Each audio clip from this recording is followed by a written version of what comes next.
Middle ઇસ્ટમાં વણસેલી યુદ્ધની સ્થિતિમાં ભયના ઉથાર વચ્ચે ફસાયેલા 210 ગુજરાતીઓ હેમખેમ સ્વદેશ પરત ફરતા તેમના પરિવારોએ રાહતનો શ્વાસ લીધો છે।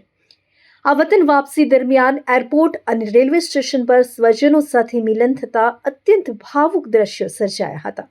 210 મુસાફરો પૈકી 205 લોકો વિશેષ પ્લેન દ્વારા જિદ્દા, સાઉદી અરેબિયાથી સીધા અમદાવાદ ઉતર્યા હતા, જ્યારે અન્ય 5 લોકો દુબઈથી રિલીફ ફ્લાઇટ મારફતે મુંબઈ પહોંચ્યા બાદ ટ્રેન દ્વારા સુરત પરત ફર્યા હતા।